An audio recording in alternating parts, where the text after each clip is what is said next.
अरे चंकू, तुमने क्या किया? तुमने तो अपना पोर्टफोलियो का वाट लगा दिया।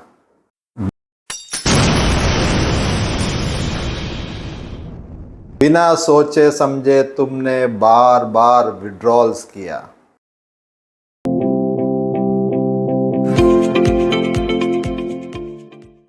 नमस्ते दोस्तों, मैं बेनू कुरियन मनी ब्रिक्स के यूट्यूब चैनल में एक बार फिर स्वागत है।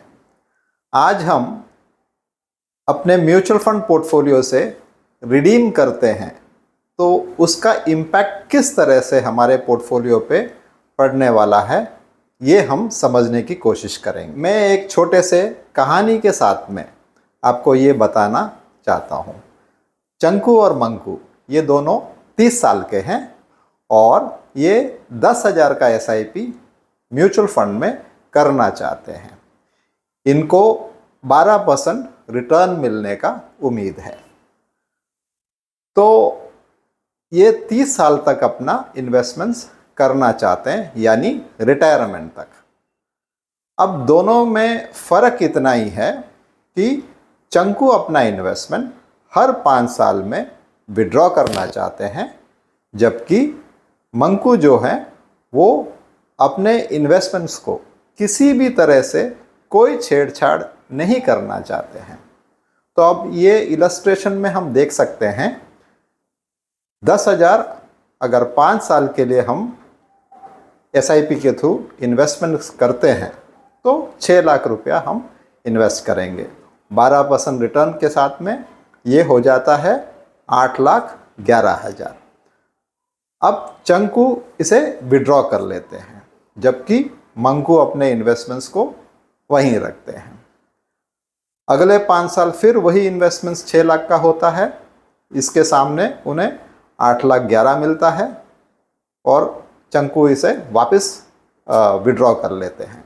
इस तरह से 30 साल, हर 5-5 साल में चंकू अपना विड्रॉल्स करते रहते हैं।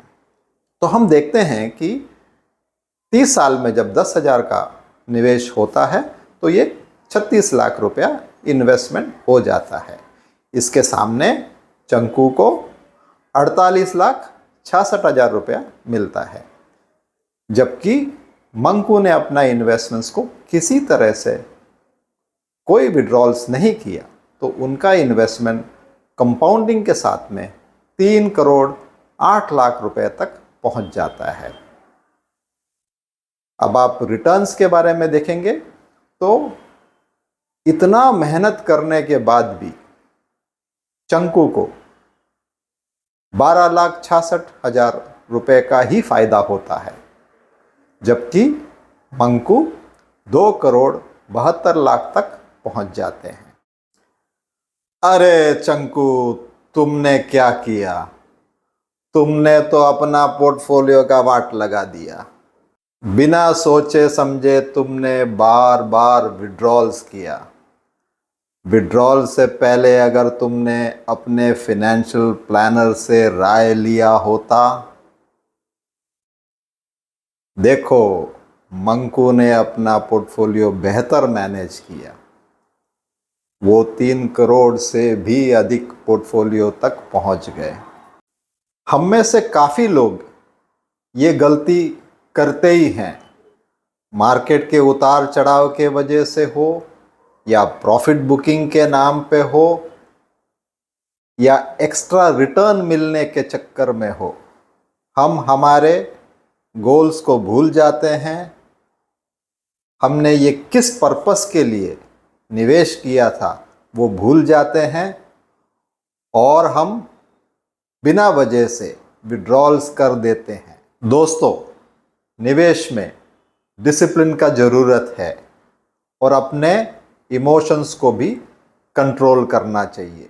जब हम म्यूचुअल फंड्स में से विड्रॉल्स करते हैं तो हमें कुछ चीज़ों के ऊपर ध्यान देना चाहिए, जैसे एक्सिट लोड। जब हम इक्विटी म्यूचुअल फंड में से विड्रॉ 1 साल से पहले करते हैं तो 1% एक्सिट लोड लगता है। टैक्स इम्प्लीकेशन, शॉर्ट टर्म और long term capital gain tax लगता है। इक्विटी म्यूचुअल फंड से अगर हम 1 साल से पहले विड्रॉ करते हैं तो 15% short term capital gain tax लगता है। अगर डेट म्यूचुअल फंड से विड्रॉ करते हैं तो 3 साल का इसका टाइम पीरियड होता है। तो दोस्तों, इस वीडियो को अभी आप देखने के बाद पूछोगे कि बेनू जी तो फिर हम कब विड्रॉ करें। हाँ, विड्रॉल्स आप आपके गोल्स के हिसाब से कीजिए। आप पहले ही अपने गोल्स को डिसाइड कर लीजिए। उस रूल को मैक्सिमम ये ट्राई कीजिए कि उसको ब्रेक ना करें ताकि अपने गोल्स फुलफिल हो जाए। इस वीडियो का एक सेकंड पार्ट भी मैं कुछ दिनों में लाने वाला हूँ।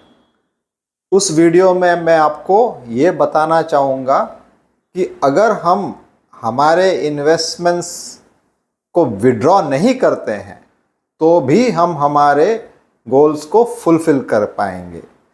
इसलिए आप हमारे चैनल को सब्सक्राइब जरूर करें ताकि हमारे जो भी वीडियोस अपलोड होते हैं वो आप तक पहुंचे।